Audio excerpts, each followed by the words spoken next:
Isa sa pinaka-worst call na pwede mangyari sa isang player, ma-technical habang tumatawag ng challenge katulad ng ginawa ni Tony Brothers kay Ausar Thompson. Talagang asar versus Toronto Raptors at Pistons. Lumingon na si Thompson sa bench nila para humingi ng challenge na ginawa naman ng mga coaches. Panalo din sa challenge yung Pistons at tama yung naging call ni Thompson pero hindi binawi yung technical niya. Buti na lang nasa comfortable lead ang Detroit kontra sa Raptors. Kundi baka nag-cost pa sa game yung technical na binigay ni Tony Brothers. Based sa post-game report na asar di umano si Tony Brother dito kay Ausar Thompson kung paano siya humingi ng challenge sa bench nila. Dahil nasa harap pa lang di umano itong si Thompson, bigla na lang sumigaw kaya binigyan niya ng technical. Pero pinoint out ng mga fans na hindi naman nakalingon or nakatingin sa kanya si Thompson. So habang ginagawa ko to, wala pang report kung babawiin ng official or ng NBA yung technical kay Thompson. Sinabi pa ng mga fans sobrang power trip ang ginawa ni Brothers at mas malala pa kay Scott Foster. Meron di umanong history si Thompson na tinatarget talaga siya ng mga veteran official. Last December, bigla na lang siyang na-eject sa game dahil sa isang foul na nireklamo niya. At hindi rin siya binigyan ng pagkakataon, automatic ejection agad ang binigay sa kanya sa game to sa Dallas. Ito rin yung time na second pa siya kay Holmgren pagdating sa Defensive Player of the Year kasi kakabalik pa lang noon ni Wemby. Kaya hindi rin mabigyan ng suspension ang katulad ni Tony Brothers at kahit sinong official na parang bias na sa game dahil meron silang referee association katulad ng player association. May sarili silang collective bargain agreement na inaproba ng NBA.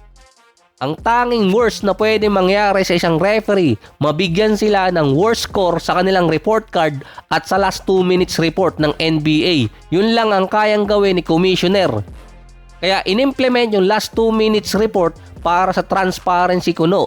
Pero hindi naman nila mababawi or maibabalik yung tinawag nila kung nagkamali man sila sa last 2 minutes ng game. At ngayon, pinatatanggal di umano ng Referee Association yung last 2 minutes report na yon. Kada mali kasi na makikita, pwedeng bumagsak ang score ng isang official at mawalan siya ng rights na maging senior official para mag-take ng playoff game. Na syempre, mas malaki pa yung bayad. Based din kay Commissioner, hindi nila pwedeng publicly i-penalize yung official, hindi rin kasi yon appropriate, lalong sasama ang tingin sa kanila ng mga fans. Merong penalty ang pwedeng ibigay sa isang official kung bababa ang kanyang score sa kanyang card. Ito yung posibleng hindi siya bigyan ng game or i-assign sa isang game na pwedeng mawalan din siya ng sweldo nun. Yun ang pinaka-worst na pwedeng mangyari sa kanila. Base pa sa nasusulat para masuspinde or matanggal ang isang official, dadaan pa ng korte dahil sa collective bargain agreement. Yun kasi ang protection ng mga referee sa liga. Ang mga player meron ding CBA, may power silang magpatigil ng isang season basta hindi nasunod kung ano ang nakalagay sa CBA nila. Mahirap magsuspinde ng isang referee, ang mas madali, lagyan sila ng score at kung valid, hindi sila mailagay sa isang big game.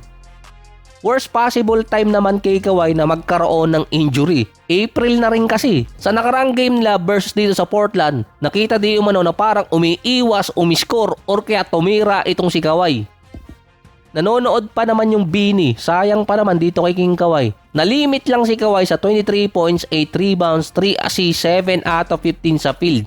Good numbers pa rin yung kay Kawhi at nawala na rin yung limiter niya sa minutes. 36 minutes ang nilaro niya. Dito rin nagtaka yung ibang analyst at media na na-injured di umano si Kawhi since Toronto game pa. Sinabi kasi ni Kawhi na yung game winner niya versus Pacers dapat ipapasa niya kay Garland pero tinuloy na lang niya. Kaya nagtaka yung iba, hindi naman bago kay Kawhi ang nai-injured. Pero yung siya ang magsabi mismo na meron siyang injury at kailan niya nakuha yon, nakakapagtaka di umano. Base sa kanila yun. Nakuha di umano ni Kawhi yung injury niya versus Raptors nung sinubukan niyang i-block yung isang attempts at nag-alangan yung bagsak niya na ngayon sumasakit pa yung braso niya. Ang nakakapagtaka doon di umano, napaka-rare kay Kawhi or Clippers na mag-report ng injury. Sinabi rin ni Kawhi na hindi niya pwedeng sabihin kung ano talagang status ng injury niya ngayon. Wala ring time si Kawhi na magpahinga sa natitira nilang games para ma-secure yung top 8 or top 7 para sa twice to beat sa play-ins. Common, si Kawhi hindi naglalaro or nawawala kapag April na. Ngayong season, nagsimula siyang maglaro November pa. Kaya pang umabot ng 65 games ni Kawhi at maabot yung eligibility. Nasa 60 games na si Kawhi ngayon na napaka-rare sa kanya. Kaya madami nagtaka na mismong si Kawhi nagsabing meron siyang injury at hindi si Coach Tyronn Lue dahil ang Clippers may history na nagtatago ng injury ng player nila, particular kay Kawhi.